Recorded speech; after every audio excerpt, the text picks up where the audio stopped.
No, gracias. ¿Me cierras la puerta? Sí. Sí, está bien, está bien, está bien. Buen día, todos. Buen día, profe. Buen día. ¿Algún comentario, alguna pregunta con respecto al tema de la clase de la semana pasada? ¿Alguna duda? ¿Algo que quieran aclarar? Profe, yo tengo una duda. Nosotros tuvimos un examen de patología final ahora el 16 y recién nos están por subir la nota en esta semana. Con el tema del parcial de hoy a las 21:30 nos quedaría como una nota menos. No te entendí nada, me retumba tu voz. Capaz que está muy alto tu micrófono, parece. Claro, capaz, pasa que no nos pudieron inscribir a nosotros todavía. Entonces no No, tenemos, claro, porque no tenemos en la plataforma todavía los que rendimos hace poco. Y no ajá. podemos entrar a ver el examen. ¿Cómo hacemos? Tipo, que tenemos una nota menos hoy. Y bueno, tendrán, bueno, a lo mejor solucionan esta semana, porque en realidad como tenemos lunes y viernes nutrición, yo les voy a dar un parcialito a todos los grupos, digamos, a los dos grupos que están cursando, entonces sería, el examencito sería fin de semana o sería la semana que viene, ¿ah? No sería esta semana, a lo mejor en este tiempo, en esta semana pueden arreglar su inscripción. Bueno, pero del tema de clase no hay ninguna duda. ¿Estudiaron todo y miraron? Una de dos.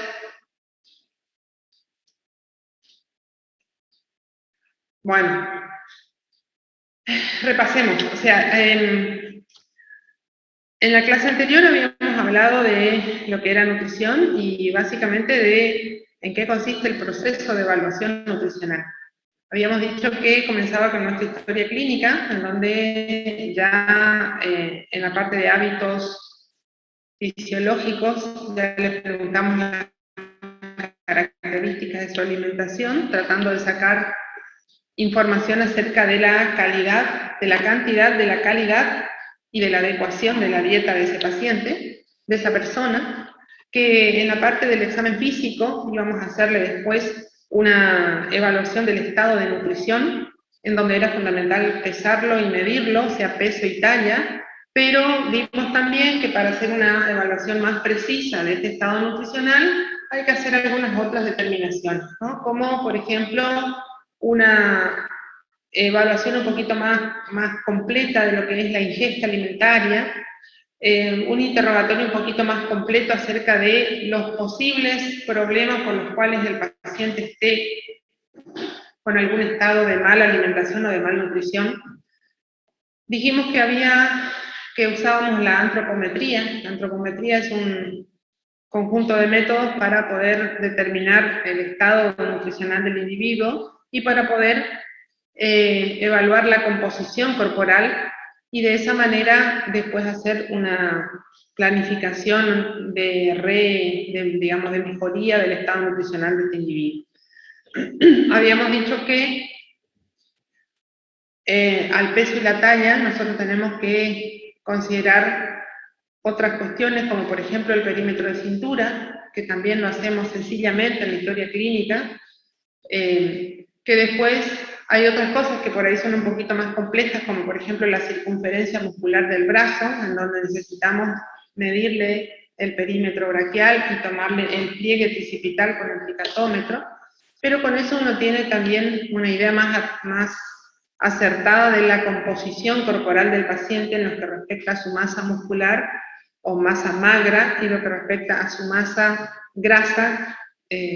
Entonces, también dijimos que hay parámetros metabólicos, como por ejemplo el índice creatinina-talla, en donde nos basamos en tablas que ya están especificadas, entonces uno tiene que hacerle al paciente un dosaje de creatininuria y va a comparar en esa tabla a ver cómo está. Cuando nos importa este equilibrio, esta relación creatinina-talla, cuando el paciente está deplesionado en proteínas, porque cuando empieza a dar valores disminuidos por debajo del 100%, ya estamos hablando de que este paciente tiene una depresión proteica. Lo mismo pasa con el equilibrio del nitrógeno, que habíamos dicho es otra manera de evaluar el grado de catabolismo que tiene este paciente, en donde se valora lo que ingresa en forma de proteínas, y lo convertimos en gramos de nitrógeno, y lo que excreta en forma de gramos de nitrógeno, contando la urea que elimina la orina y otras cuestiones más. En ese sentido, creo que por ahí estábamos con el tiempo, ahí terminamos un poquito antes, así que bueno, acá el nitrógeno, el equilibrio nitrogenado se calcula de esta manera, ¿no? Y nos importa cuando está negativo, porque con eso a mí me da la pauta de qué es lo que yo tengo que reponer después, y que tengo que reponer más proteínas, básicamente. Entonces dijimos que el balance nitrogenado es una resta entre el ingerido y el excretado, que el ingerido se hace calculando lo que ingresa como proteínas y dividiendo por 6,25, y que el nitrógeno excretado es el nitrógeno ureico de la orina más 4. Este 4 es un número, digamos, que se ha puesto como para compensar las pérdidas que tienen las personas por el tubo digestivo y por la piel. La pérdida de nitrógeno, sobre todo con descamación de células, ¿no? Entonces, bueno, se saca eso y se hace ese equilibrio. Puede ser que no me dé neutro, que me dé positivo, pero me importa, como les dije, el paciente estresado, el paciente internado con una enfermedad, digamos, que genere hipercatabolismo, porque ahí vamos a ver enseguida, con esto yo puedo intentar hacer la represión proteica. Entonces, esto es el índice creatinina talla. Entonces, el cálculo se hace basando, entonces, buscando la tabla que me va a dar la creatinina urinaria ideal por día, y ese es lo que yo tengo que utilizar para hacer el cálculo. Habíamos hablado de las pruebas bioquímicas, en donde lo más útil es la albúmina, pero también podemos utilizar la transferrina, podemos usar un hemograma. Con eso uno tiene idea del estado nutricional del paciente. Recuerden siempre que la albúmina y la transferrina son reactantes negativos de fase aguda o son proteínas que se adaptan al metabolismo. Entonces, cuando tenemos un metabolismo que tiende al catabolismo y que hay un gran estrés, se desvía la síntesis de albúmina y transferrina a la síntesis de otras proteínas que son las reactantes de fase aguda. Y habíamos terminado, creo que con esto, digamos, que nosotros con la historia clínica deberíamos rescatar o detectar a aquellos pacientes que tienen un riesgo nutricional aumentado. Entonces, los que han perdido peso, más del 10% en los últimos 6 meses, los que vienen enfermos por más de 3 semanas, los que han tenido una reducción de la ingesta alimentaria por diferentes razones, los que tienen una albúmina menor a 3,5 y un recuento de linfocitos menor a 1500. Estas cosas son sencillas de hacer, lo podemos hacer en todo paciente, porque fíjense, las 3 primeras son simplemente historia clínica, y los 2 últimos son valores de laboratorio. De laboratorio rutinario, no es de complejidad ni nada. Bueno, con esto nosotros hacemos la evaluación nutricional, ¿no? Puede ser que el paciente tenga un estado de nutrición adecuado, que tenga un estado de nutrición en exceso, que esté obeso y que esté desnutrido. Y como habíamos, no sé si hablé con ustedes o no, pero a veces puede ser que nosotros tengamos un paciente que por peso no esté desnutrido, que de hecho todavía puede estar obeso, pero sin embargo está en riesgo nutricional. Es el caso de las personas obesas que se enferman, supónganse han hecho una pancreatitis aguda, y resulta que han perdido en el lapso de su intervención 10, 15, 20 kilos en muy corto plazo. Estos pacientes, por más que siguen obesos, con un índice de masa corporal de más de 30 y a veces más de 35, son pacientes que están en riesgo nutricional, ¿no? Bien, entonces ahora lo que nos queda es la segunda parte, que sería la implementación de un plan de alimentación. Doctora, sí. disculpe que la interrumpa. En los grupos de quinto están preguntando si esta clase ahora de las 12 es para qué grupo, porque en el Zoom decía que era el grupo B y grupo A. No sé. No sé Y cómo los es, del, porque y los medicina del son dos grupo, grupos y la semana pasada yo di 2 clases a 2 grupos distintos, así que no sé si ya cambiaron. Pero tengo entendido que hay otra clase el viernes. Tengo claro, o sea, entendido. los del grupo A en teoría tenemos los viernes, o sea, este sería para el grupo B, más que nada. Ese detalle no me presté atención. No sé. No sé porque están haciendo modificaciones en los horarios de Zoom porque parece ser que no alcanza el ancho de banda para cubrir todos los Zoom solicitados por las diferentes cátedras. Así que probablemente, tal vez, reduzcan a un solo teórico de nutrición por semana, pero no sé, no puedo contestar y no sé para qué grupo corresponde. Parece que decía el grupo B, pero no me acuerdo. Bueno, Bueno, doctora, muchas gracias. Disculpe que la interrumpa. entonces, cuando nosotros vamos a hacer, una vez hecho el diagnóstico, tenemos que hacer una intervención. Una de las principales cosas para saber cómo vamos a intervenir, y todavía esto sigue siendo de alguna manera valoración, es saber o determinar el valor calórico total que necesita esa persona. Entonces, hay formas fáciles, hay formas un poco más complejas, pero bueno, yo me inclino a entregarles esta a ustedes, en donde de acuerdo al tipo de actividad que realiza el individuo, vamos a darle una cantidad de calorías por kilo de peso teórico. Teórico es el peso ideal, ¿no? Entonces, fíjense ustedes, una persona que está inconsciente, que está en coma, que lo único que gasta es en respirar y en mantener la temperatura y los latidos cardíacos, necesita entre 20 y 25 kilocalorías de peso por kilo de peso teórico. ¿Ah?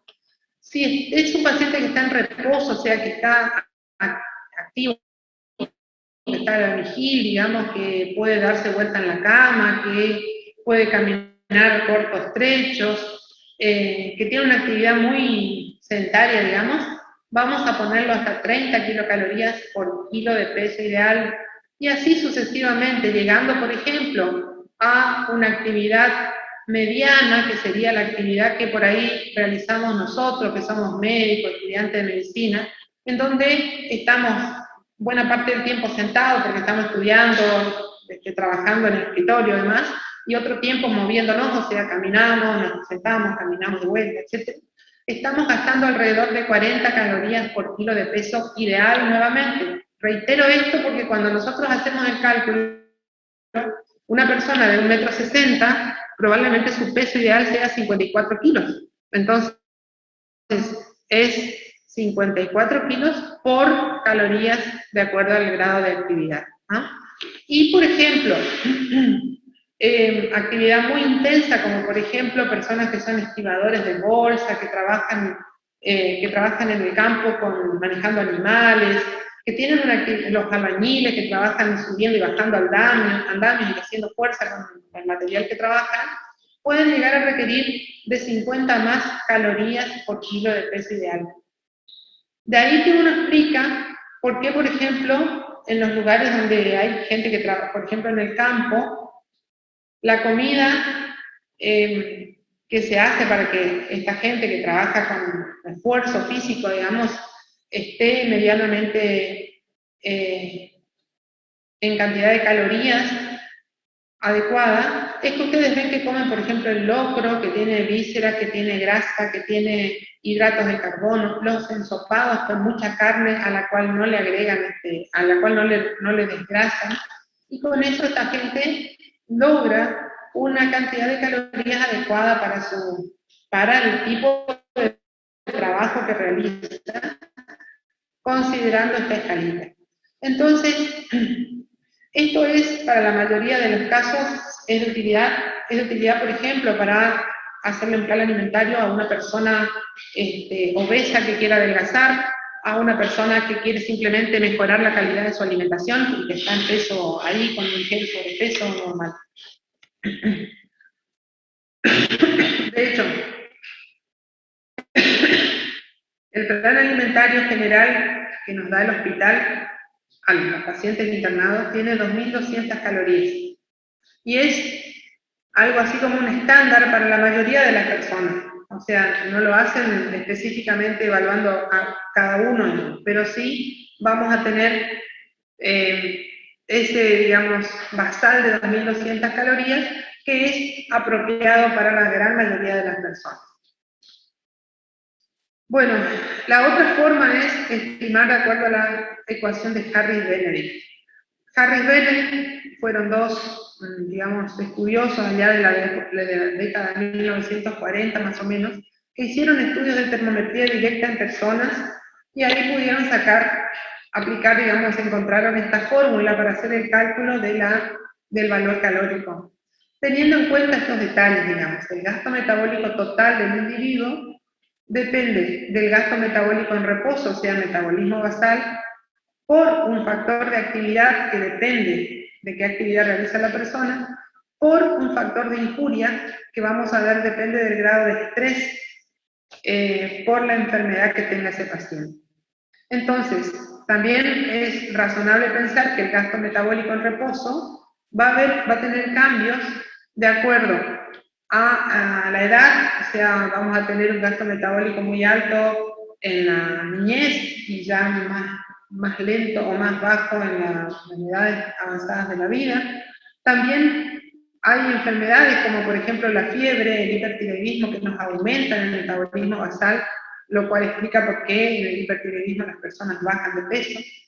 También el gasto metabólico en reposo tiene cambios en la desnutrición, en el ayuno, ¿no? El paciente que está en ayunas, que ayuna en forma prolongada, llega un momento en que hace una disminución marcada de su gasto metabólico en reposo, por lo cual uno explica por qué las personas que no comen no siempre logran buenos adelgazamientos y las personas que están en huelga de hambre, esos presos y demás que hacen esas cosas, no se mueren.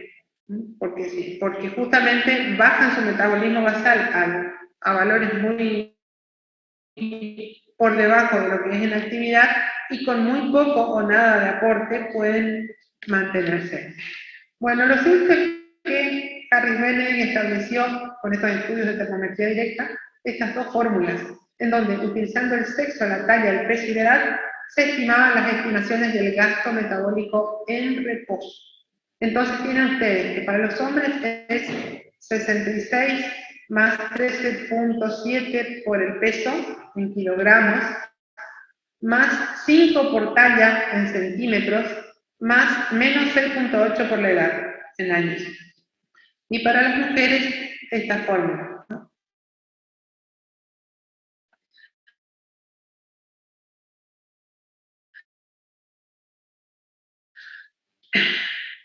Esta fórmula, y acá, perdón, reitero, el peso que utilizo acá es el peso actual, no es el peso ideal. ¿Ah?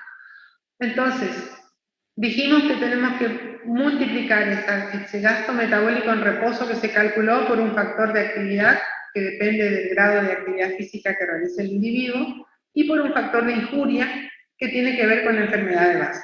Entonces, para una persona con una actividad leve, ese gasto metabólico en reposo tiene que multiplicarse hasta 1.6. Para una que tiene una actividad moderada, nosotros andaríamos aquí entre leve y moderado, tenemos que multiplicarla hasta 1.7. Y en un paciente que hace actividad muy intensa, o una persona, por ejemplo, uno de estos que dijimos que trabajan haciendo mucho esfuerzo físico, puede multiplicarse hasta por 2.1 como máximo, ¿no? Y esto, bueno, y después está el factor de injuria. Y fíjense cómo cambia de acuerdo a la injuria. Si ustedes tienen un paciente con una infección o un traumatismo moderado, estamos hablando de, supongamos, una peritonitis, un traumatismo con fractura de un hueso largo, por ejemplo, vamos a multiplicar por 1.3, moderado. Ahora, cuando el paciente está séptico o ha tenido un politraumatismo con múltiples fracturas, contusión pulmonar y demás, puede aumentar hasta 1.5.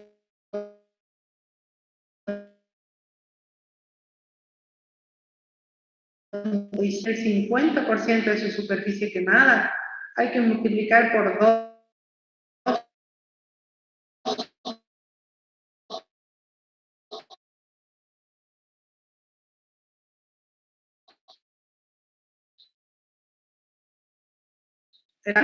Después, también hay que considerar lo que necesita de proteínas. En condiciones normales, Profe, normal sería cualquier... Sí.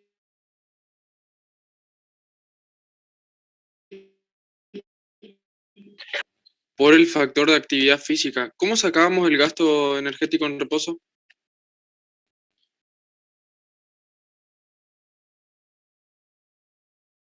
Ecuación de Harris-Berry. Ah, perfecto, profe. Gracias. Con esta fórmula yo saco el gasto metabólico en reposo. Entonces, lo que uno tiene que establecer también es la cantidad de proteínas que le vamos a dar. Entonces, fíjense, en condiciones normales cualquier plan alimentario debería tener digamos, lo que se conoce como el cociente caloría-nitrógeno de 150. ¿Qué significa? Que necesitamos 150 calorías para 1 gramo de nitrógeno. Eso es lo estándar. Y con eso uno, bueno, y tal vez no hace falta que hagamos tantas fórmulas, sabemos que es entre 0.8 y 1.2 gramos por kilo de peso teórico. Ese sería el normal. Pero bueno, recuerden que el cálculo de la cantidad de hidratos de carbono tiene que ver con este cociente entre las calorías y el nitrógeno, ¿no? Entonces, en la medida de que el paciente está estresado significa que está hipercatabólico, que está destruyendo sus proteínas, su estructura propia, vamos a tener que aumentar las proteínas, digamos, y va a ir cambiando el cociente caloría-nitrógeno. Fíjense que si el paciente está en un estrés grave, el cociente caloría-nitrógeno baja a 80. Significa que yo necesito 80 calorías por 1 gramo de nitrógeno.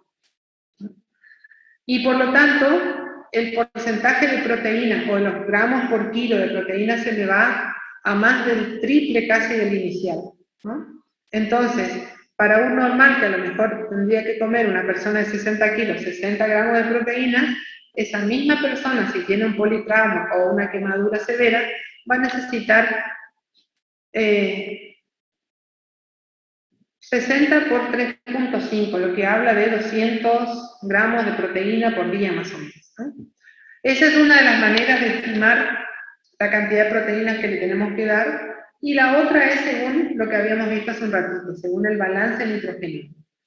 Si el paciente lo que queremos es que no siga destruyendo su masa proteica, le vamos a hacer una mantención del aporte de proteínas de acuerdo a lo que él ha excretado como nitrógeno ureico más 4, y a esto le multiplicamos por 25, ¿no?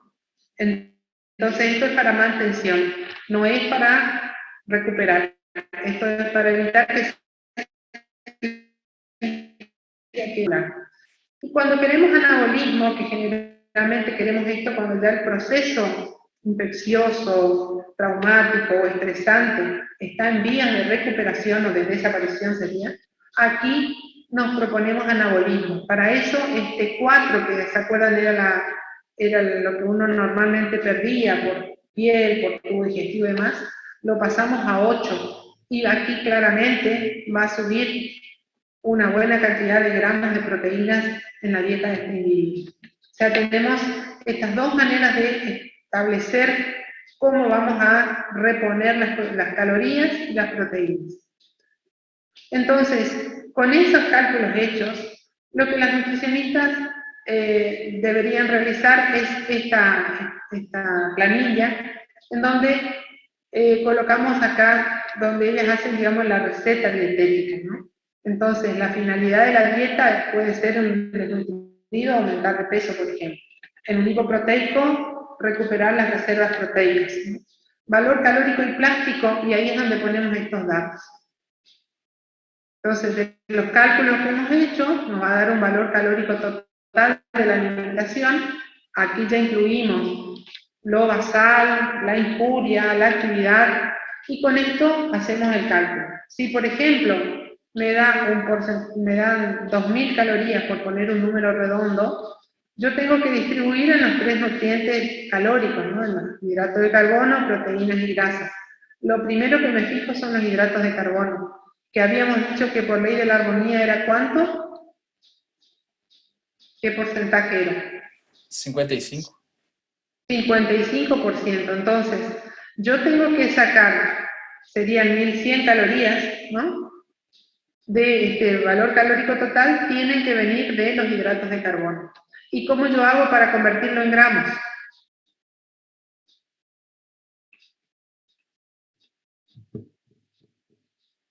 Es muy sencillo. ¿Se acuerdan que un gramo de hidrato de carbono, cuántas calorías me aporta? 4. 4. Entonces, dividiendo ese 1100 dividido 4, yo voy a sacar cuántos gramos de hidratos de carbono debe tener la alimentación de mi paciente. ¿Ah? La otra cosa que me voy a fijar son las grasas. Las grasas generalmente el porcentaje está en ¿cuánto? Ley de la armonía. 15, creo. 30%. Las grasas están en 30%. Entonces, de vuelta a lo mismo. De 2000 el 30% serían 600 calorías. ¿Cómo saco para sacar cuántos gramos de grasa me tengo que dar por día? Y se divide por 9.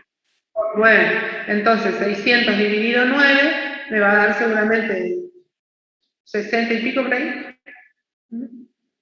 Y esos son los gramos de grasa que yo debo calcular para aportarle la alimentación de este individuo. Lo que falta, ahí ya sumo los 1100 más los 600, el resto lo pongo en forma de proteínas. Generalmente queda el 15%. Y el 15% de 2000 son 300, ¿no? 300 dividido 4, que de vuelta 1 gramo de proteína me da 4 calorías, 300 dividido 4 me da 70 y poquito. 70 gramos de proteína es lo que necesita ese individuo para esa planificación así estimada de 2000 calorías. Después le pongo el cociente gramo-calorías. ¿Se acuerdan para qué era? Ley de armonía es todo esto. El cociente gramo-calorías es para darle volumen a la comida, ¿no? Dijimos, normalmente tiene que ser de 1, o sea, un gramo de alimento, 1 caloría. Pero si queremos que el paciente adelgace, le vamos a dar un alto índice o cociente gramo-calorías, o sea, muchos gramos, pocas calorías. Y si queremos que engorde, vamos a hacer al revés, ¿no? Le vamos a dar pocos gramos, muchas calorías. Bueno, puede ser que tengamos que hacer alguna, digamos, adecuación especial en lo que respecta al calcio y al hierro. Entonces uno debe poner acá o sugerirle al nutricionista, mandarle cuando le pide la programación, suplementación alimentaria de calcio e hierro, por ejemplo, ¿no? Y también el valor vitamínico. En general esto es normal, porque se acuerdan que habíamos dicho que en general si se consumen los nutrientes esenciales básicos que habíamos dicho, leche, huevo, carne, frutas y verduras, generalmente tenemos buen aporte de calcio, bueno de hierro y casi todas las vitaminas adecuadamente. Después hay que poner las características físicas y químicas. Ahí lo que entraría es si es líquida, sólida, semisólida. En el hospital, por ejemplo, tenemos varias dietas. La líquida son solamente caldos con muy escasa cantidad de calorías, ¿no? Y las damos para pacientes que recién están comenzando a comer después de una cirugía o que están con diarrea, entonces la primera dieta que le damos porque no me va a generar diarrea esta dieta. Y tiene muy pocas, es insuficiente en cantidad de calorías, de los nutrientes en general. Pero tenemos también la dieta líquida completa, que lo que hacen es, a ese plato de 2200 calorías que yo les mencioné hace un ratito, lo procesan y se forma una especie de sopa, digamos, o de una comida, digamos, semisólida, que se considera la líquida completa, donde tiene todos los nutrientes completos, solamente con eso el individuo está bien.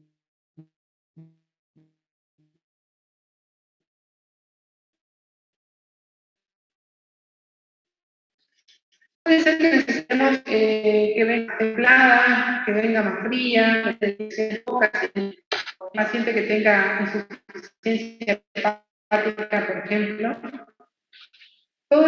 La mayoría de los condimentos que le dan sabor a la comida, como por ejemplo el orégano, el perejil y demás, se metabolizan a nivel del hígado.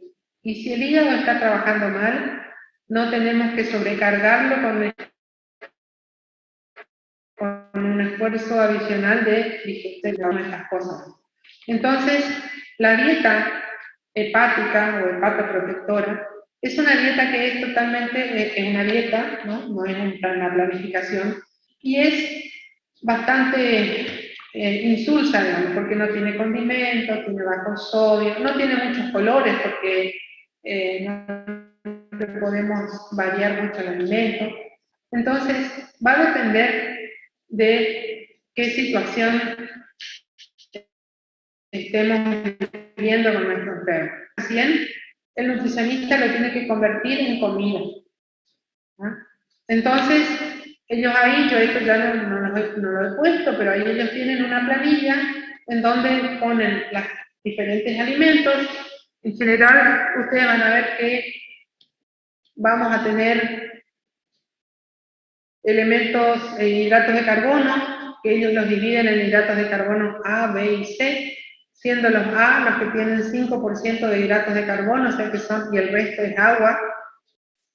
Por ejemplo, el tomate, la lechuga, el pepino tienen 95% de agua en su composición. Después tenemos los vegetales tipo B, que ya tienen el 10% de hidratos de carbono en su composición, como por ejemplo, a ver, el zapallo, la zanahoria, la remolacha. Y después tienen los vegetales tipo C, que son los feculentos, que tienen el 20% de hidratos de carbono. La papa, la batata, la mandioca, etc. Esos son los vegetales C. Después, ellos hacen un ítem de cereales, en donde entrarían los cereales en general y las pastas.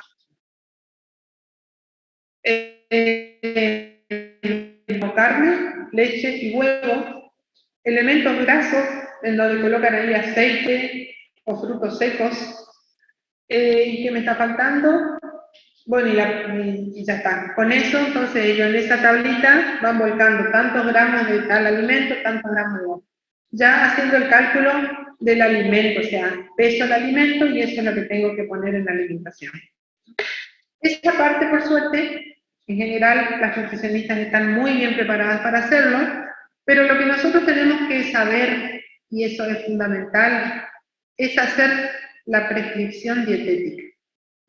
Entonces, lo que nosotros debemos hacer en un recetario o en una historia clínica y mandarle a la nutricionista es: solicito elaboración de plan alimentario para paciente por el diagnóstico diabético tipo 2 con sobrepeso y dislipemia. Después ya con eso, ellas deberían encargarse de todo el resto. Si ustedes quieren, para mayor tranquilidad, hacen una estimación de valor calórico total y de distribución. Y le ponen, por ejemplo, lo que no está puesto acá, que no lo he puesto, la distribución. Eso no está. La distribución es en cuántas comidas, cuántas veces va a comer al día. Entonces tengo que ponerle distribuido en 3 comidas y 2 colaciones, en 4 comidas y 1 colación, en 4 comidas. De acuerdo a lo que nosotros hayamos evaluado que sea más adecuado para el paciente en cuestión, ¿no?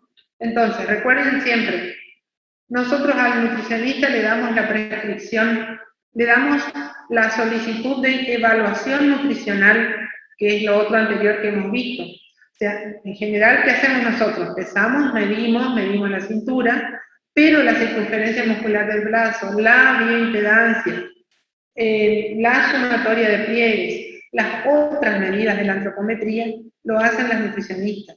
Si nosotros no, o sea, queremos un poco más que el índice de masa corporal, le tenemos que pedir, solicito evaluación nutricional y plan alimentario con seguimiento nutricional.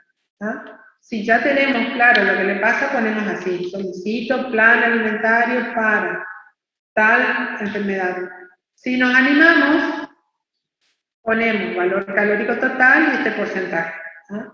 Pero por lo menos tenemos que saber bien, acuérdense, el nutricionista es un ayudante del médico. Nosotros no le pedimos que no le consultamos, nosotros le solicitamos que él venga y haga lo que nosotros le pedimos. Muchas veces cometemos el error de decir que venga el nutricionista. No, nosotros al nutricionista le tenemos que decir, mira, esto es lo que quiero que hagas, ¿no? Bueno, por suerte esto que ustedes veo que les cuesta por ahí un poquito, contamos con el nutricionista para que nos ayuden. Y bueno, y acá también es importante, me detengo de vuelta en el valor calórico total, porque uno diría, bueno, yo hago el cálculo, ¿y para qué es? ¿Para mantener el peso? ¿Para subir de peso o para bajar de peso? Y siempre me voy a estar fijando en las calorías y en las proteínas. Entonces, si yo quiero que un paciente desnutrido suba de peso o recupere el peso perdido, le voy a pedir un plan alimentario hipercalórico e hiperproteico para desnutrido grado tanto, que ya vamos a ver. ¿Ah? Yo puedo hacer el diagnóstico porque lo pesé, lo medí, le hice el índice de masa corporal, le hice el porcentaje de peso ideal, le pedí la albúmina, le pedí el hemograma y tal vez una transferrina y yo sé que el paciente está desnutrido. ¿Ah? Entonces yo le puedo solicitar eso. Y si no tengo seguridad de que ella me entienda bien lo que quiera, ¿cuánto de más de calorías le voy a dar? Y ronda en 600. No le puedo duplicar las calorías. ¿No? Entonces, si el valor calórico para el peso ideal era 1800, le voy a subir a 2400. Y eso no es mucho en comida. Por eso es que es importante tener un nutricionista. Y lo mismo pasa en el caso inverso. Si yo tengo una persona obesa, yo hago el cálculo para su peso ideal y le resto 400 o 600 calorías para que comience a hacer un descenso de peso. Entonces, me detengo acá porque si tenemos en cuenta esto, se resume fácilmente a que está desnutrido. Aumento calorías, aumento proteínas. 600 calorías. Le llevo las proteínas a 1,2, 1,5, 2 gramos por kilo. Y si está obeso, reduzco calorías. Calculo para su peso ideal y reduzco 400 o 600 calorías. Y con eso hago de vuelta la distribución. ¿Ah? En condiciones, digamos, intentando que todo sea armónico, esta sería la manera correcta de hacer una planificación alimentaria. Vayamos a ver qué pasa con el desnutrido, ¿no? El desnutrido yo ya les había dado la definición: depresión aguda o crónica de nutrientes que lleva un balance negativo de energía y proteínas, provocando agotamiento de reservas del organismo, que debe recurrir a sus estructuras para mantener la vida. Después, por ejemplo, podemos agregar que consiste en la pérdida de peso en un paciente que esté flaco o no, porque recién habíamos visto que un obeso puede estar desnutrido, ¿no? A expensas del consumo de sus propios tejidos por agotarse sus reservas. Entonces, digamos, debemos tener consideraciones, una serie de consideraciones. Por empezar, hay perturbaciones metabólicas. Dijimos que el paciente que está estresado altera su metabolismo de manera tal que destruye sus proteínas. Entonces queda hipoalbuminémico, hipoproteinémico. Hay alteraciones hormonales en el ayuno que generan la perpetuación de estas perturbaciones metabólicas. Entonces, claramente, eso explica por qué un paciente que puede estar enflaquecido o no, se desnutre. ¿Y cuáles son los grupos digamos, en qué pacientes o en qué personas vamos a tener? En grupos vulnerables, ¿no? ¿Cuáles serían para ustedes los grupos vulnerables para la malnutrición en déficit, en desnutrición? Los de bajo nivel socioeconómico. No lo entendía, ¿qué hago? Generalmente los extremos de la vida, ¿no? Los niños, los ancianos, y nos quedan las mujeres embarazadas, ¿no? Entonces, aquí tenemos grupos vulnerables, pero también pueden ser grupos vulnerables los que tengan algunas otras condiciones de vida que faciliten o que, digamos, faciliten la mala alimentación, ¿no? Por ejemplo, dentro de los factores indirectos relacionados con la desnutrición, se cuenta el grado de instrucción de los padres. Entonces, es más fácil tener niños desnutridos en personas que no están escolarizadas, en hijos de personas no escolarizadas o con muy bajo nivel educativo. Es más factible que tengan desnutrición los hijos de padres que no tienen trabajo. También es más fácil que haya desnutrición en barrios en donde las condiciones de habitabilidad no están dadas. Por ejemplo, el agua potable, la luz eléctrica, la vivienda, la calle asfaltada, el acceso al transporte. Todas esas cuestiones son factores indirectos que tienen que ver con el estado, con la desnutrición. Entonces, hay que tener en cuenta todo esto como para decir recién ahí, y fíjense, todos estos factores indirectos que yo les mencioné, no tienen que ver solamente, o sea, no tiene que ser una solución dada desde el punto de vista de la salud. Fíjense que hablé de luz y de condiciones habitacionales, tiene que ver educación, tiene que ver gobierno, tiene que ver seguridad social, tiene que ver economía. El estado de nutrición de un individuo nos indica cómo está funcionando la sociedad en la que vive, ¿no? Y nosotros tenemos bastante desnutrición.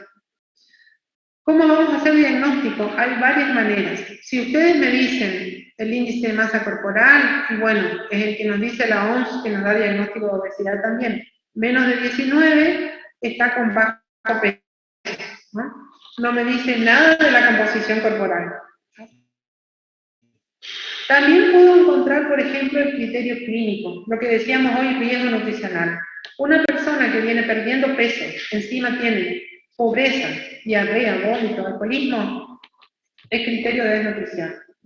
Igual acá importa el examen físico, el peso, la talla, fijarse cosas que vamos a ver, como por ejemplo características de la piel, del pelo, para concluir este criterio clínico de desnutrición. Bueno, como para tener más de podemos utilizar criterios antropométricos. Uno de ellos es el índice de masa corporal. Otro de ellos, que yo les mencioné recién, es la circunferencia del brazo. Entonces, ya cuando está entre 90 y 85 hay una depresión proteica leve, que si se baja hasta el 75% es moderada, y más del 75%, más del 25% de pérdida de la circunferencia muscular del brazo, me habla de una desnutrición severa. Y si no, el peso corporal. Me voy al peso ideal. Entonces, una persona que está entre el 80 y el 90%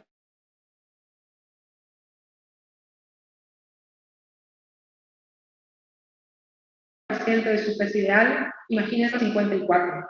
Esa persona ha perdido 6 kilos, o sea, el 10% de su peso corporal, por debajo de su peso ideal, y por lo tanto tiene una desnutrición leve. Ahora, si ya estamos bajando hasta el 70, o sea, ha perdido el 30% de su peso ideal, estamos hablando que perdió 18 kilos. Entonces, en vez de tener 54, ya está teniendo 42. Imagínense cómo se verá. Ya se ve muy adelgazado. Y si encima tiene más del 30% de pérdida, o sea, ha perdido el 70%, o sea, está por debajo del 70% de su peso ideal, entonces para una persona de 60 kilos de peso ideal sería 6 por 3, 18, o sea, tiene menos de 42 kilos, se va a ver esquelética, ¿no? Entonces, el peso ideal es importante porque nos da esta otra clasificación. Y después, ¿se acuerdan que yo les había dado otra clasificación que era de porcentaje de peso ideal? Que se sacaba colocando el peso actual sobre el peso ideal multiplicado por 100, y eso me daba un porcentaje. El porcentaje normal era entre 90 y 110. Aquí también, cuando bajamos del 90% hasta 80, hablamos de desnutrición leve, cuando bajamos de 80 hasta 70, desnutrición moderada, y cuando bajamos a menos del 70, desnutrición severa. Entonces tienen ustedes varias maneras de diagnosticar desnutrición. Desde simplemente un interrogatorio y examen físico, desde simplemente el peso y fijarnos en la tabla y hacer un pequeño cálculo para saber cuánto ha perdido. Y si queremos, por ahí nos quedan dudas los pliegues cutáneos, ¿no? La circunferencia muscular del brazo, el porcentaje de peso ideal, el porcentaje de peso habitual, otras, digamos, maneras de medir la desnutrición. Entonces, dijimos que en la desnutrición también había un criterio bioquímico, para eso teníamos la albúmina, ya vimos los valores, la transferrina y el recuento de linfocitos. Entonces, con estas tres cositas, albúmina, transferrina y un hemograma que me recuente los leucocitos, yo puedo ya también hacer una estimación de que si hay desnutrición por criterios bioquímicos. Entonces, habíamos hablado que la desnutrición podía ser primaria o podía ser secundaria. Primaria era cuando había un déficit en la ingesta de alimentario. Entonces habíamos hablado del marasmo, en donde hay un déficit energético total, el individuo come muy poco porque no tiene, entonces hay un infraconsumo de calorías con los alimentos, ¿no? Entonces, ¿cuándo aparece? Cuando tenemos niños que consumen, en vez de consumir, digamos, leche con toda la preparación correcta, leche con disminución de la cantidad de leche, en donde les suelen colocar por ahí cosas dulces como para mantener un poco las calorías y el sabor. Pero lo que vamos notando, o sea, pero básicamente lo que vemos es el que no come, el que no tiene comida. Entonces aquí hay lentamente una pérdida del panículo adiposo y de la masa muscular. Son esos niños que nos vemos delgados, con el rosario raquítico en las costillas, con todos los relieves óseos evidentes, con la pancita bombada por hepatomegalia, por depósito de grasa, por la desnutrición. Y en donde en el laboratorio probablemente lo único que encontremos sea una anemia. Los niveles de albúmina están normales. Ahora, ¿qué pasa si se me enferma este niño? Supónganse, hace una gastroenteritis o hace una pielonefritis o una neumonía. Este niño, encima que no come, o que venía comiendo poco, ahora tiene que gastar lo poco que tiene en curarse, no en vivir. Entonces, como tiene que recuperarse por la infección, comienza a hacer lo que les decía hoy, el adaptador metabólico de la albúmina. Empieza a disminuir el consumo, la producción de albúmina para tratar de construir otras, formar inmunoglobulina o otras proteínas, y de esta manera comienza a notarse la hipoalbuminemia. O sea, esto en un estado de ausencia de infección aguda está todo bien. Cuando se enferma, cuando se estresa, enseguida se nota la desnutrición de este mismo marasmático. Y se dematiza, igual que este otro. En el kwashiorkor lo que hay es una disminución de la ingesta proteica, no calórica. Y acá, kwashiorkor significa el desplazado. Es un término de una secta, de una africana, digamos, en donde cuando la madre tenía un nuevo hijo, le quitaba el pecho al otro. Entonces, entraban dada la ausencia de alimentos, a darle jugos azucarados que le daban calorías pero no le daban proteínas. Y bueno, ya aparecía que son niños que uno los mira y parece ser que son hasta incluso regordetes, pero resulta que encontramos que están edematizados, que están con una ligera depresión de las proteínas plasmáticas, de la masa muscular, o sea, no se nota eso así rápidamente, y que sí tenemos la hipoalbuminemia y la hipoproteinemia. Estas son las dos formas de nutrición primaria, ¿no? Que en el individuo adulto o en el que tiene una desnutrición secundaria pueden verse algunas características similares, ¿no?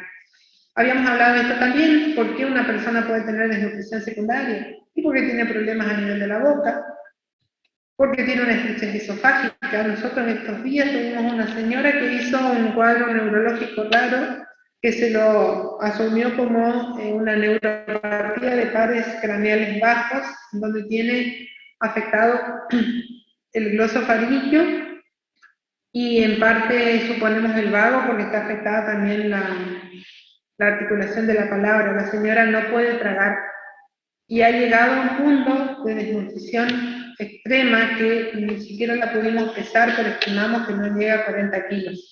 De tan adelgazada, no podía mantenerse en pie para poder pesar.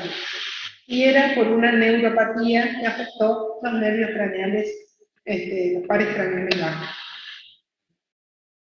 Una situación que se ve en los niños recién nacidos que traen una estenosis pilórica congénita, digamos. Vomitan y se desnutren, digamos, hasta que se dan cuenta que es ese problema y lo solucionan. Las malabsorciones intestinales, recuerden ustedes que acá lo van a ver en el transcurso del año, pero hay malabsorción por problemas intestinales propiamente dicho, por problemas de la pared intestinal, por problemas de las glándulas anexas como el hígado y el páncreas, que pueden llevar a síndromes malabsortivos, en donde el paciente se va perdiendo peso. Aumento de necesidades proteicas. En general, las infecciones crónicas, por eso es que, por ejemplo, uno en una tuberculosis de un paciente que viene perdiendo peso sin desearlo, en la diabetes mellitus en realidad depende. La diabetes mellitus descompensada sí tiene catabolismo, pero la diabetes mellitus que no está descompensada, o sea, con glucemias elevadas, con poliuria, polidipsia, no tiene aumento de las necesidades proteicas. Y después las pérdidas. Las pérdidas podemos tener por síndrome nefrótico, o sea, pérdida proteica a nivel de la orina, por enfermedades intestinales como la enfermedad de Crohn, la colitis ulcerosa, o por fístulas gastrointestinales, que aquí de vuelta es impresionante como a través de una fístula, supónganse del duodeno a la piel, se pierden litros de líquido que son altamente concentrados en proteínas, en enzimas. Entonces, el paciente pierde mucha caloría, mucha proteína por una fístula. Y cuando vamos a ver por qué el paciente está desnutrido, por qué la fisiopatología, digamos, de la desnutrición, vamos a ver que hay algunos que es porque no comen. Y que no come, ¿qué hace? Como les dije hoy, baja el metabolismo basal a lo más bajo que puede. Entonces,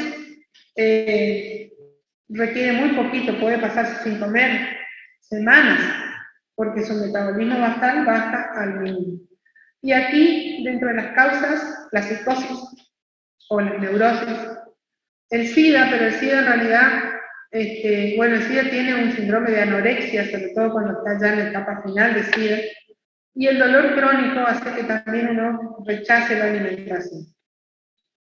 La situación que vemos en el paciente internado es esta, la situación de estrés, en donde hay un hipercatabolismo, o sea, hay un hipermetabolismo, o sea, está gastando más calorías que lo que habíamos calculado hoy, pero sobre todo rompe las proteínas, gasta calorías sobre todo en las proteínas. Entonces tenemos un hipermetabolismo con catabolismo proteico. Aquí tienen ustedes el paciente politraumatizado, el séptico, el con pancreatitis aguda, el operado del corazón, etc. Y están las mixtas, porque tienen por lo menos dos mecanismos, digamos. En el EPOC, por ejemplo, yo creo que las había dicho los otros días, tenemos dos situaciones. Por un lado, el paciente no puede comer porque come 2 bocados y se agita, comienza con su disnea. Y por otro lado, gasta muchísimo en el esfuerzo respiratorio que le impone la EPOC. Entonces, por eso es una causa mixta. Las hepatopatías tenemos por un lado un trastorno del metabolismo y por otro lado la anorexia que generan las mismas. Las pancreatopatías, lo mismo, digamos, si es una pancreatitis aguda, el paciente tiene una situación de estrés con hipermetabolismo y no puede comer porque está con un hilo, ¿no? Y después los cánceres, la enfermedad intestinal inflamatoria, son situaciones en donde coinciden las dos cosas. Por un lado, la inanición, porque el paciente está enfermo, febril, no tiene ganas de comer, y por otro lado, el hipercatabolismo que le impone la infección o la inflamación crónica.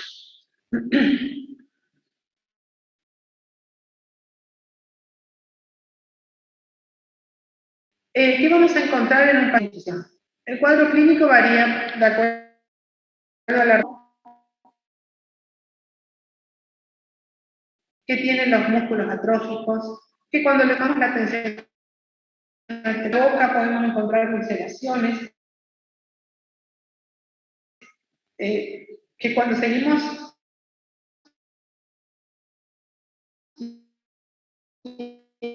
examinamos el abdomen podemos encontrar, por ejemplo, abdomen distensión, podemos encontrar diarreas.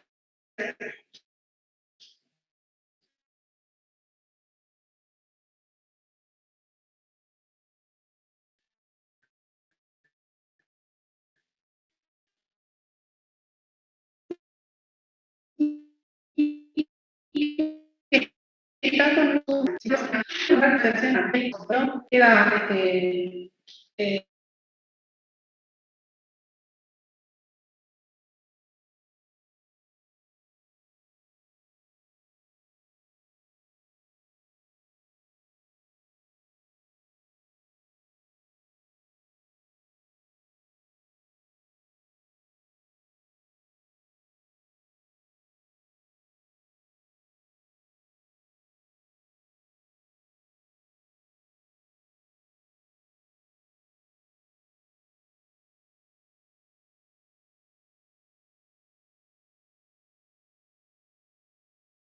superficie del epitelio ocular, puede ser a nivel de la córnea o de la esclerótica, y la queratomalacia, que es la pérdida de la convexidad normal de la córnea, que generalmente ocurre por déficit de vitamina A. En la boca es bastante común encontrar la queglitis, son las fisuras, incluso a veces con sangrado en las esquinas de los labios. Las lesiones en la boca, o sea, la estomatitis, son justamente lesiones que aparecen en la boca en forma de ulceraciones, de manchas.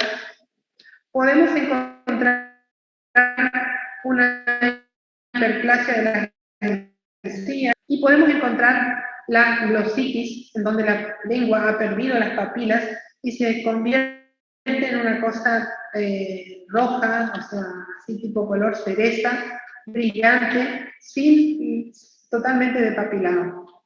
Aquí hay variedades, porque a veces se depapila en parches, entonces nos da la lengua geográfica, y hay, digamos, diferentes, se puede ulcerar por glositis extrema. Entonces, en el examen físico del desnutrido, ¿qué vamos a encontrar? En el tejido celular subcutáneo, o sea, el aspecto, como dijimos ya, palidez, apatía, bradipsiquia, pero podemos encontrar, por ejemplo, Edema, lo buscamos con el Godet, como ustedes ya lo han estudiado en semiología. Podemos buscar en la piel la coloniquia o uñas en forma de cuchara, que son las que se ven sobre todo en la ferropenia, cuando hay falta de hierro en el riñón. En zonas, digamos, endógenas de déficit de yodo podemos encontrar bocio. En los pacientes alcohólicos o en los pacientes desnutridos podemos encontrar la hipertrofia parotibia. En el sistema nervioso los pacientes están irritables y hay déficit vitamínico, por ahí encontramos alteración de los reflejos, alteración de la sensibilidad, trastornos más peores como por ejemplo la demencia, y en el abdomen hepatomegalia que decía recién. Y uno diría, ¿por qué ocurre esto, digamos? El edema ocurre porque hay un hiperaldosteronismo secundario y además aumento de la hormona antidiurética. Lo que tenemos básicamente es la hipoalbuminemia. La hipoalbuminemia me disminuye la presión oncótica, me disminuye el flujo plasmático efectivo a nivel renal, y esa disminución es la que me genera la activación del sistema renina-angiotensina, aldosterona y estímulo para secreción de antidiuréticos. Entonces, es la hipoalbuminemia la que inicia la cascada del edema y la perpetúa. Vamos a ver qué podemos encontrar, no siempre lo encontramos, el déficit de los minerales, el déficit de las proteínas. Podemos encontrar también alteraciones en el laboratorio, como por ejemplo la anemia, por ejemplo la disminución de algunas hormonas. Entonces es común que tengamos disminución, por ejemplo, de la T3 y de la T4. ¿Y se les ocurre por qué?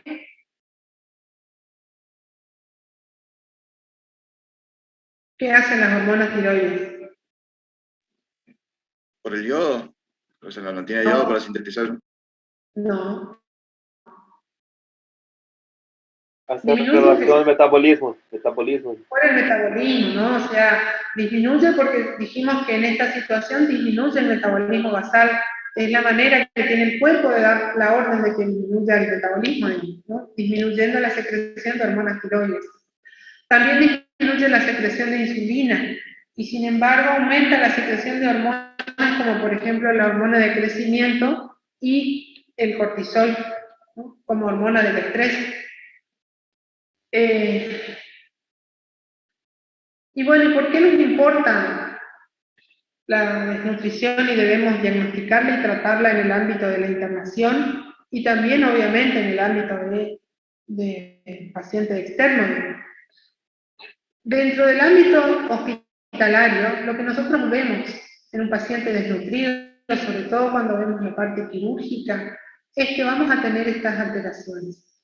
Por ejemplo, dehiscencia de incisiones o de anastomosis.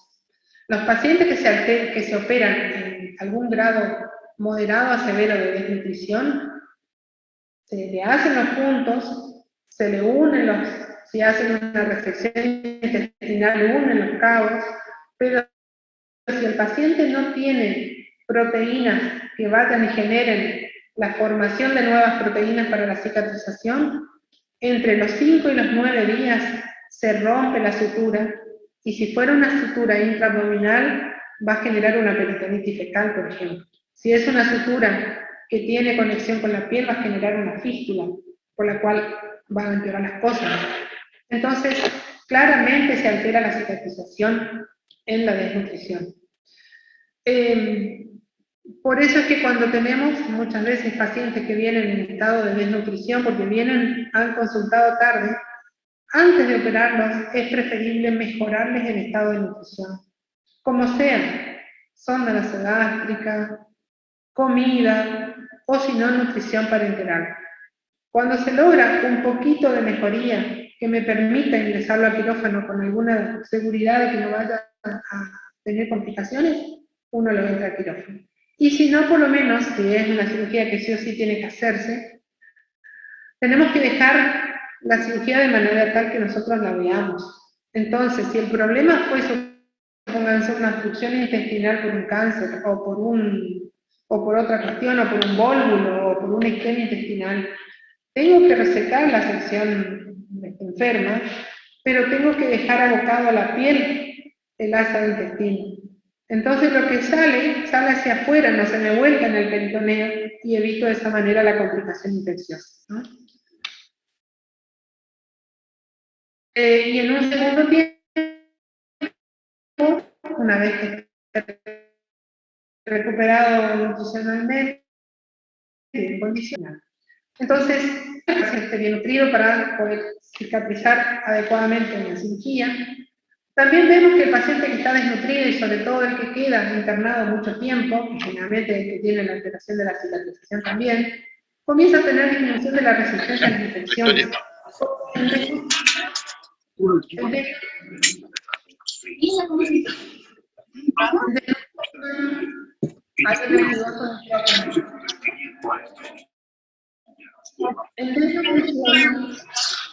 Vamos a notar que disminuye la quimiotaxis de los neutrófilos, disminuye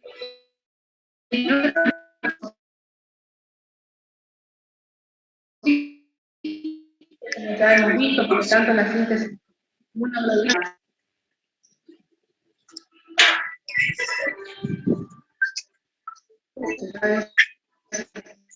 ¿Quién será que está? Que silencie el micrófono, por favor. Entonces, es común que en estos pacientes tengamos la neumonía intrahospitalaria, las infecciones de la herida quirúrgica, las infecciones urinarias,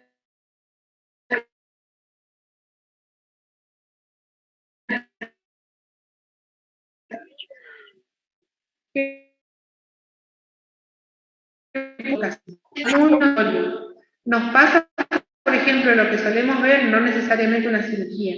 Paciente que ha realizado un accidente cerebrovascular, quedó postrado y que no se le inicia la realimentación precozmente. Demora, supónganse, una semana en que comience su rehabilitación. Cuando lo damos vuelta, ya tiene una úlcera por decúbito.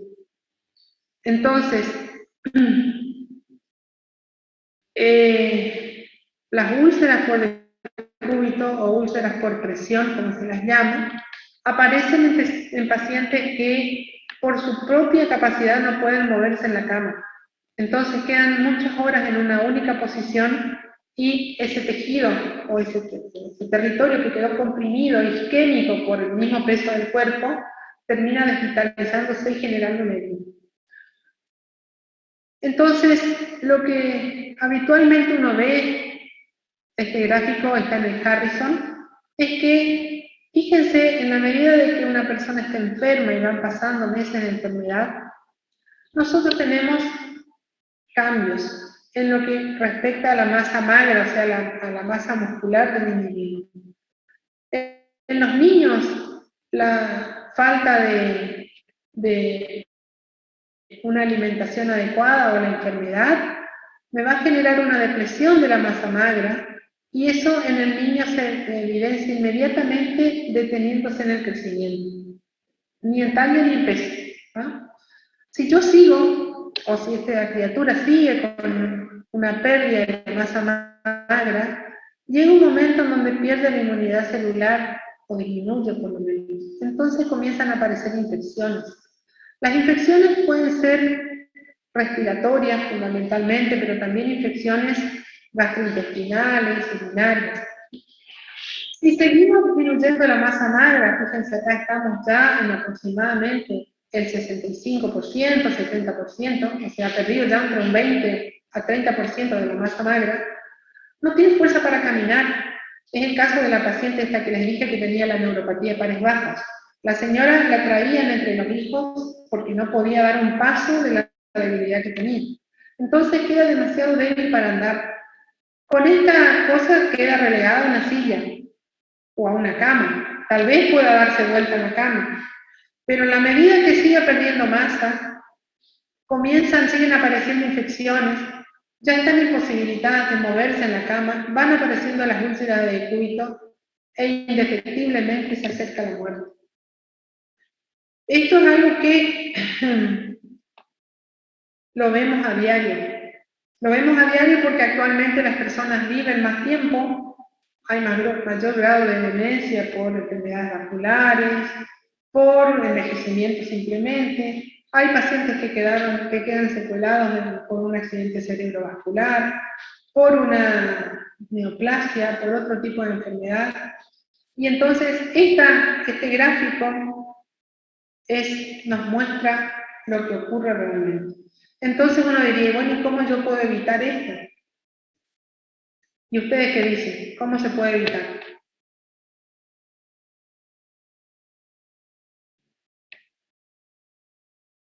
Nutriendo. Entonces, debe quedar el concepto, en el caso de un paciente con ACV, que tenga un ACV no significa que no deba comer. Que esté en coma, que haya tenido un choque en la calle y quedó en coma, no significa que no deba comer. Nadie se beneficia sin comer. Entonces, obviamente el retraso del crecimiento tal vez fue por una enfermedad, pero tal vez fue porque no tenga alimento. ¿Quién se va a encargar de darle los alimentos? A ver quién me dice quién. Es toda una cosa. Si es un niño, puede ser el que pueda buscar alimento en las salitas, por ejemplo. Ajá. Puede buscar alimento en la salita. Pero fíjense que ese niño que tiene que ir a buscar alimento en la salita, seguramente tiene otros problemas en la casa. Los padres sin trabajo, tal vez no escolarizados.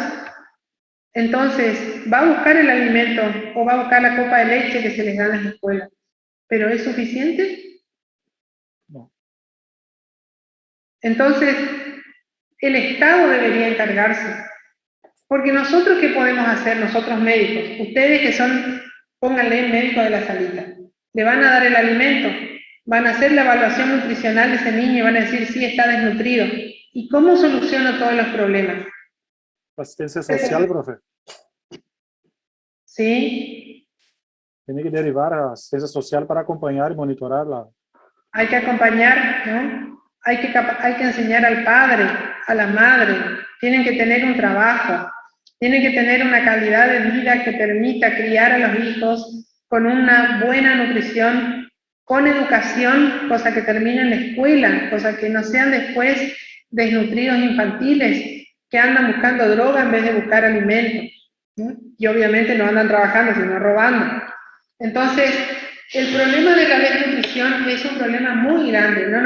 A nosotros nos compete una gran parte sin duda, pero fíjense, nos compete considerar que no debemos dejar de dar alimentos. Ahora, en el hospital ocurre, en el hospital, en el lugar donde estamos trabajando permanentemente, que queremos alimentar a una persona y le pedimos la mejor comida, el plan hipercalórico, hiperproteico y la colación. ¿Seguro que come? Lo mismo pasa en la casa. Seguro que come, tenemos que ver lo que sale de la pieza del paciente, a ver si que realmente comió todo eso que le dimos. Porque si todo eso que le dimos sale más de la mitad, significa que comió poco y nada. O sea que no me sirve. ¿Ahí qué tengo que hacer? Ahí es el trabajo del servicio de nutrición del hospital.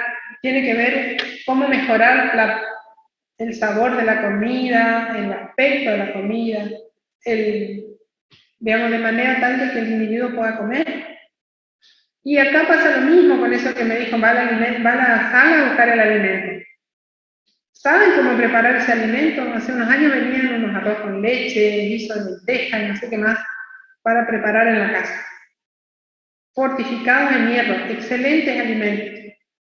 La gente no lo retiraba de la sala porque no sabía usarlo.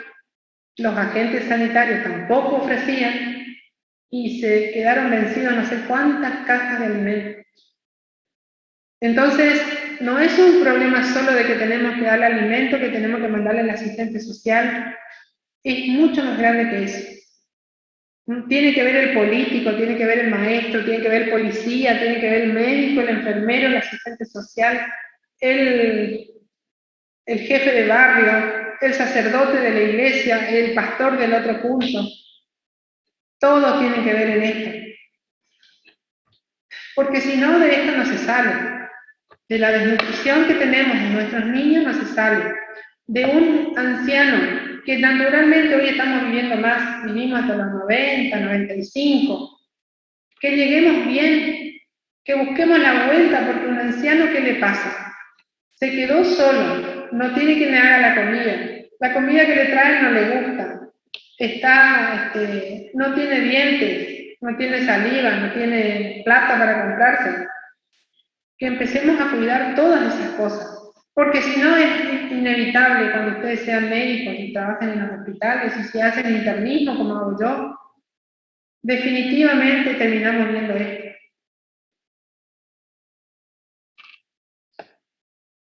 Entonces, hacer lo que nos compete, ¿sí? Le damos la mejor comida. Ahora, vigilamos que coman. Y si no comen, ¿por qué no comen? Tal vez tengamos que cambiarlo de vuelta, ¿no? Bueno, esto es algo tan gráfico que yo me detengo mucho en esto con ustedes. Porque encima pasa esto otro, digamos. Cuando los pacientes están internados, fíjense, el que estuvo internado de más de 2 semanas, termina con la albúmina baja. Desnutrición hospitalaria. Aquí vengo a lo que les dije recién, el paciente está enfermo, no tiene gusto, no tiene ganas de comer, entonces le traen la comida pero no come. O si no, resulta ser que mañana temprano tiene que quedarse en ayuno para tal cosa, pasado tiene que quedarse en ayuno para otro estudio, entonces le estamos impidiendo que coma, generándole ayunos por los estudios que necesita. Entonces, esta desnutrición tiene que ver muchas veces con institucional. Yo, por ejemplo, he intentado un montón de veces que me mejoren la presentación del pollo, porque le traen pollo al horno, sin sal, sin aceite, sin ningún aderezo, a una persona que está enferma, que probablemente esté con baja cantidad de saliva por la enfermedad, y para poder masticar y tragar un trozo de pollo se va a tener que pasar media hora, hasta que larga saliva, forma un bol y lo puede tragar. Me cansé de pedirle que le coloquen una salsa, que le hagan una salsa blanca, que le pongan, porque hay que trabajar con el servicio de nutrición para que mejore estas cosas. Bueno, no siempre es fácil. Entonces, ¿cuáles son los pacientes internados que tienen alto riesgo nutricional? Los que han perdido más del 20% del ideal, los que han perdido más del 10% de su peso habitual, no importa que tengan 150 kilos, perdieron 15 kilos, están en riesgo. Los alcohólicos, esos siempre son desnutridos porque, acuérdense que el alcohol nos da 7 calorías por gramo. Entonces, si yo consumo mucho alcohol, tengo calorías de sobra. No tengo proteína ni nada de eso, pero tengo calorías. Entonces, no necesito ir a consumir porque ya con el alcohol me siento de alguna manera satisfecho. Entonces siempre son desnutridos. Paciente que no ingiere por más de 10 días o porque tiene un aporte de suero y que encima nosotros pensamos que con un suero le estamos dando alimento. Con la destroza al 5% en un sachet de 500, yo le estoy dando 25 gramos de hidrato de carbono en 500 mililitros. Y 25 gramos de hidrato de carbono son 100 calorías. Y dijimos que lo básico para una dieta más o menos normal, o un valor calórico adecuado, sería de 1600 para arriba, 1800, 2000. Bueno, y después las situaciones del paciente, ¿no? Que tenga heridas, que tenga diarreas crónicas, que esté en una situación metabólica, como por ejemplo el mismo que tiene las heridas, que necesitamos darle más para que haga anabolismo y se cure, y cicatrice. Entonces eso es algo que lo vemos en los pacientes que están más de 15 días internados con muchísima frecuencia. Y con respecto al tratamiento, ¿de qué depende? Depende del grado de desnutrición, ya vimos que la clasificamos al grado de desnutrición. Depende del estrés metabólico, y dijimos que el estresado necesita muchas calorías y muchas proteínas. Depende de la enfermedad de base, si tiene o no tiene infección. Y por ejemplo, si el paciente está desnutrido grave, el desnutrido grave está al borde de la muerte. Entonces, lo primero que uno tiene que hacer es mantener funciones vitales, corregir el desequilibrio hidroelectrolítico y ser muy cuidadosos, porque si pasamos mucho líquido, le generamos hiponatremia, entra en coma, en convulsión y puede morir. Si a un desnutrido grave le pasamos, hacemos el cálculo, necesita 120 mg de potasio, se la pasamos en un día, puede terminar con un fallo renal y cardíaco, una arritmia severa y demás.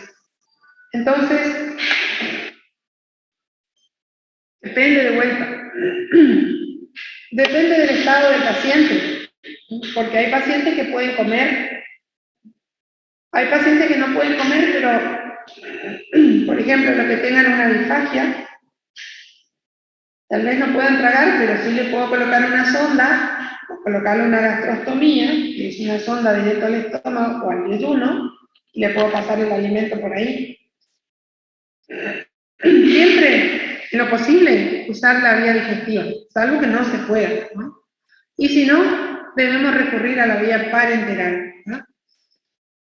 Si vamos a empezar por la vía oral, acuérdense que la grasa requiere mucho trabajo digestivo para la digestión, requiere bilis, requiere enzimas pancreáticas, y esas, si el organismo estaba acostumbrado a no fabricar porque estaba no comiendo, tenemos que ir dando de a poquito. La otra cosa, empezar con leche deslactosada o alimentos sin lactosa. La lactasa es la disacaridasa que está en la parte más superficial del ribete en cepillo.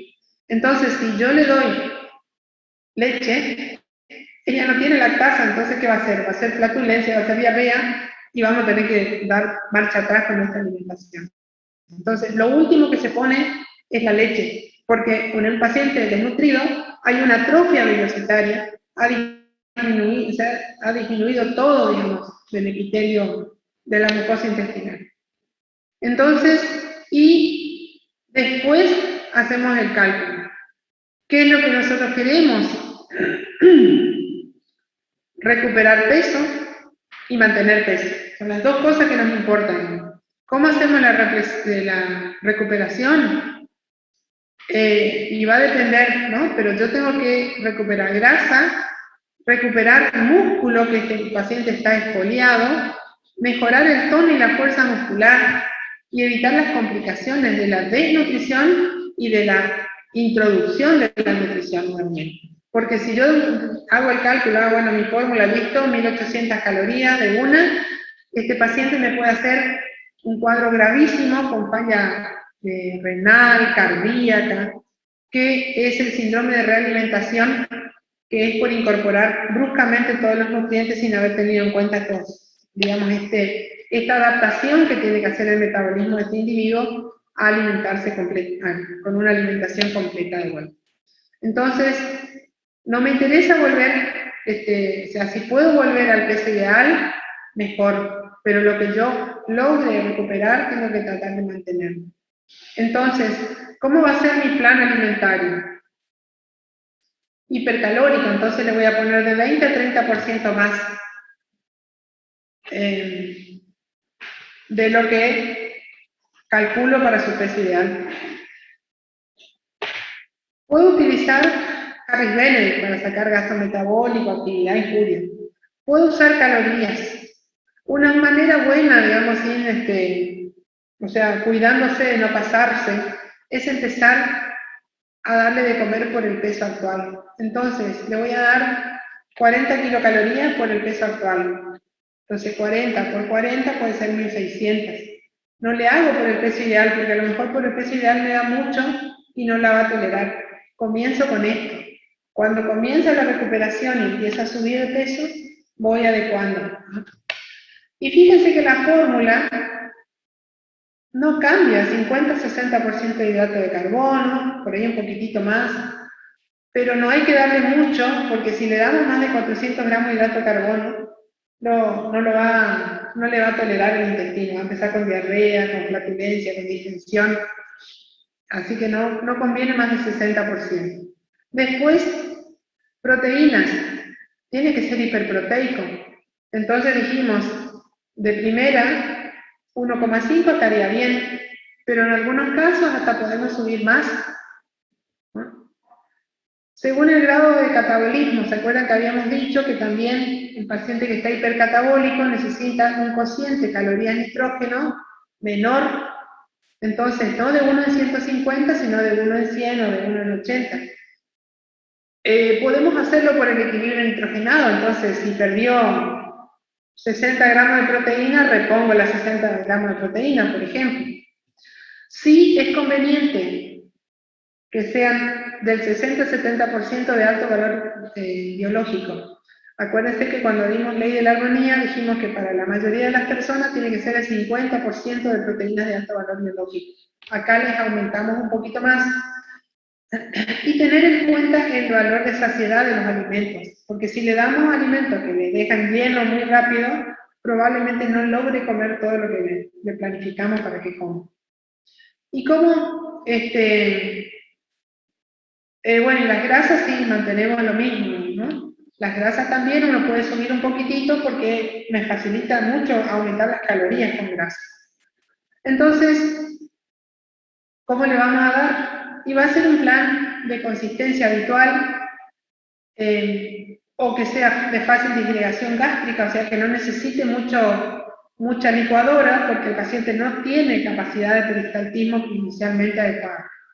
Que sea templada, porque si es muy caliente o muy fría, le puede generar espasmo, dolor, y entonces ya le quita el apetito. Que el volumen sea pequeño, entonces con una densidad calórica alta, entonces le damos, perdón, al revés, en donde le demos muchas calorías en pocos gramos. Tiene que estar fraccionada en varias comidas al día, y para mejorar la tolerabilidad, disminuir la fibra. Lo que pretendemos es esto: 200 a 300 gramos por semana. No queremos que suba de peso 10 kilos o 5 kilos, porque esto es lo que puede hacer de anabolismo. Más que esto, seguramente que es edema. Busquen el edema en las pantorrillas, busquen el edema en la región sacra. Entonces, no nos preocupa, pero si logró aumentar 200 gramos, es un éxito y debe seguir ese mismo ritmo. ¿Ah? Bueno, ¿alguna pregunta con respecto a esto?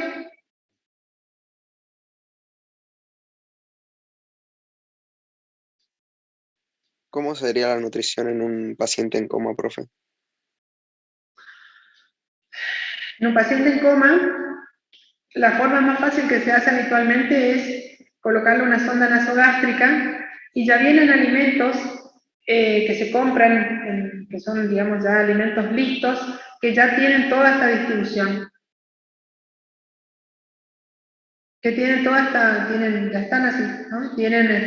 Acá tienen 60% de hidrato de carbono, 1 a 1,5 gramos de proteínas por kilo, o sea, tiene una buena cantidad de proteínas, generalmente el 15 al 20%, y el resto de grasas. Entonces, lo que se hace es calcular cuánto requiere por día. Y para la mayoría de los alimentos que ya vienen preparados, estamos en alrededor de 2 litros, porque tienen una densidad calórica 1:1. Entonces, más o menos serán 2 litros para 2000 calorías. La mayoría de las botellitas que vienen, las más conocidas, que por ahí hay propaganda y todo, son el Ensure, por ejemplo, que hay propaganda en la tele y demás, pero después hay un montón de otras marcas como las Leviti, las Presumine, etcétera, que ya vienen las mamaderitas de medio litro, de 1 litro preparadas, y directamente se le coloca la sonda y se conecta el alimento. Esa sería la forma más fácil. Y si no, si tuviéramos en el hospital un lugar que tiene que ser tipo un quirófano, porque tiene que tener recambio de aire, tiene que ser un lugar aséptico, donde se pueda preparar con monocomponente, entonces se le pone glucosa o algún hidrato de carbono de absorción rápida, se le pone un lisado de caseína, o sea, proteínas de leche, también hay lisado de proteínas de soja, y se le pone triglicéridos, se hace toda la mezcla, y eso se le pasa por la zona nasogástrica. Eso tiene que prepararse en una zona estéril, el nutricionista o el encargado que hace eso tiene que estar vestido como si estuviera en quirófano, y en forma estéril tiene que entregarle al enfermero para que vaya y le cuelgue al paciente. Porque de ahí viene, si no se hace con estas precauciones, la mezcla se puede contaminar, y al contaminarse le puede llevar al paciente a darle diarrea, a darle fiebre, intolerancia digestiva, y bueno, no debe ser así. Así que hay formas. Y si va a quedar en coma por largo plazo y nos parece que tenemos que sacarle la sonda, se le puede hacer una gastrostomía o una yeyunostomía. Siempre que se pueda usar la vía digestiva, debe usarse. Doctora, tengo una pregunta. ¿Se me escucha? ¿Se escucha? ¿El suero de leche, tiene valor nutricional o es simplemente nada de eso, proteínas nomás? O sea, como suplemento dietario, ¿el suero de leche sirve o no? Y tiene proteínas. Nunca escuché que se usara como suplemento, porque acordate que la leche y sus proteínas, por más que sea solo el suero vos ya le sacaste la caseína y gran parte de la lactoalbúmina, quedan con algunas proteínas, pero no sé, desconozco. Y hay otros alimentos que te aportan mejor cantidad de proteínas de alto valor biológico. No sé qué se use como tal. Muchas gracias. Era una pregunta nomás que tenía colgada. Gracias. Profe, una consulta. Ante un paciente que se niega a comer, ¿cuáles son los pasos que como médico se debería seguir? Cuando el paciente se niega es un problema, porque el paciente tiene su autonomía y tiene derecho a manejar su cuerpo. Es un gran drama. Ahí lo que uno tiene que ver en primer lugar es el estado mental del paciente. Si el paciente está consciente y puede decidir conscientemente de sí mismo, no le podemos obligar. Es lo mismo que al que no quiere vacunarse contra el COVID no se vacune, o contra la gripe, o no sé, no le podemos obligar. El tema es que ahí entramos en eso otro que dijimos. Las personas pueden elegir, nosotros no podemos imponerle. Si fuera una persona que está con su estado de conciencia alterado, tiene que haber una persona responsable que me diga qué hacemos. Y después tiene que ver el criterio médico, ¿no? La situación del individuo. Si el individuo tiene un cáncer terminal y no quiere comer y ya no hay más recurso terapéutico para él, ¿por qué lo voy a obligar a que coma? O sea, en medicina siempre hablamos de muchos depende, ¿no? Lo que uno tiene que tratar de acompañar al paciente en lo mejor que podamos darle. Y a veces los pacientes no quieren que le demos mucho.